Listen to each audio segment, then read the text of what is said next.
اچھا، اقرار الحسن چاہتے ہیں کہ میں نوجوانوں کے لیے ایک پارٹی بناؤں. جی ہاں. ٹھیک ہے. اور اس وقت جو پاکستان کے نوجوان ہیں وہ 80% بقول آپ کے وہ عمران خان کے ساتھ جی ہیں. ہاں. اور 80% نوجوانوں نے عمران خان کو 8 فروری کو ووٹ ڈالا. جی ہاں. اور ووٹ جو ہے وہ کہیں اور نکلا جا ایسا ہی کے. ہے.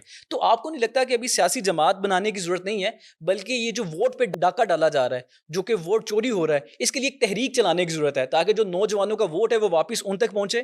تو ایسا نہیں آپ کو دیکھیں، کرنا ایک چاہیے، تو تحریک چلانی چاہیے باقاعدہ طور پہ؟ ایک تو یہ کہ میں اس ووٹ چوری کے حوالے سے بہت ووکل رہا ہوں ہمیشہ. میں نے کہا 2024 بدترین دھاندلی تھی، ننگی دھاندلی تھی، عمران خان صاحب کے خلاف ہوا، ان کا مینڈیٹ چوری کیا گیا اور یہ مینڈیٹ ان کو واپس کرنا چاہیے. اس حوالے سے میں ہمیشہ یہ بات کرتا رہا ہوں، کرتا رہوں گا. آپ سمجھتے ہیں کہ تحریک چلانی چاہیے، میں اس کے لیے بھی تیار ہوں. آپ کو لگتا ہے کسی جگہ مجھے اس کے لیے جا کے کھڑا ہونا ہے، میں اس کے لیے بھی تیار ہوں. لیکن میں یہ سمجھتا ہوں کہ یہ تحریک ضرور چلائیے، لیکن اس تحریک چلانے سے آئندہ کے لیے یہ پرابلم سالو نہیں ہوگا.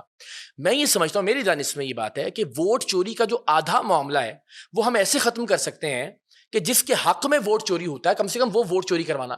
یعنی 2018 میں ایک شخص کے حق میں اور ایک شخص کے خلاف یا ایک پارٹی کے خلاف ووٹ چوری ہوئی. 2024 میں یہ سلسلہ اس کے بالکل برعکس ہو گیا. تو جب تک یہ سیاستدان اپنے حق میں ہونے والی ووٹ چوری کو نہیں روکیں گے، یعنی اپنی باری تو آپ ووٹ چوری کا حصہ بن جائیں، عدالتی اس نظام کا حصہ بھی بن جائیں، اسٹیبلشمنٹ کا بھی ساتھ دیں اور اس ووٹ چوری کے پورے ایک میکینزم میں بینیفیشری بن جائیں، اور جب آپ کے خلاف یہ ہو تو آپ انقلابی بن جائیں، تو یہ سرے سے اس معاملے کو ہمیں روکنا پڑے گا.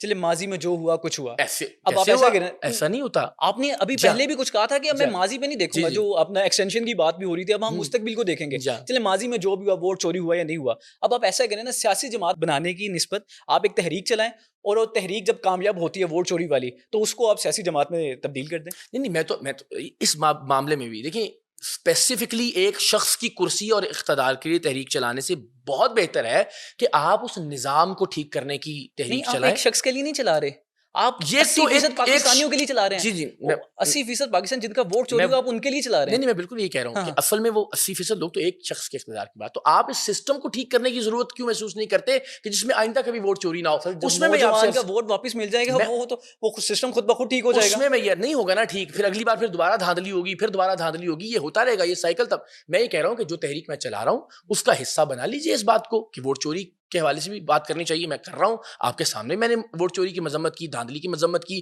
میں سمجھتا ہوں آئندہ بھی.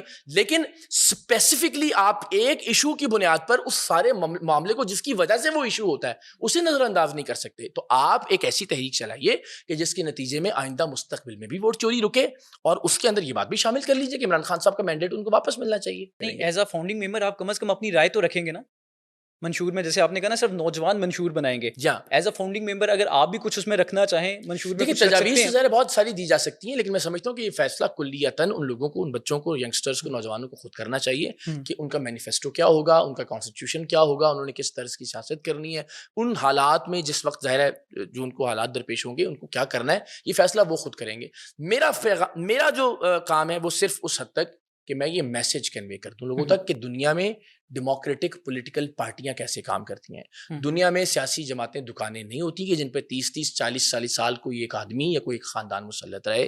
ساری دنیا میں جو جمہوری ادارے ہیں، سیاسی جماعتیں ادارے ہوتی ہیں، ان میں لوگ آتے ہیں، الیکٹ ہو کے میرٹ کی بنیاد پر اپنا کام کرتے ہیں اور چلے جاتے ہیں اور مل کر فیصلے کرتے ہیں. یہاں بھی ایسا ہونا چاہیے. انیشلی جب آپ نے یہ کہہ دیا ہے کہ 3 لوگ ایک مثال پرو اسٹیبلشمنٹ ہو جاتے ہیں، اب آپ فرض کر رہے ہیں نا بھائی وہ 3 لوگ آپ پرو اسٹیبلشمنٹ ہوگے، آگے جا کے جب آپ کے ممبر زیادہ بنیں گے اور ممبرس کی رائے ہو جاتی ہے کہ پرو اسٹیبلشمنٹ ہم نے چلنا ہے تو چل پڑیں گے.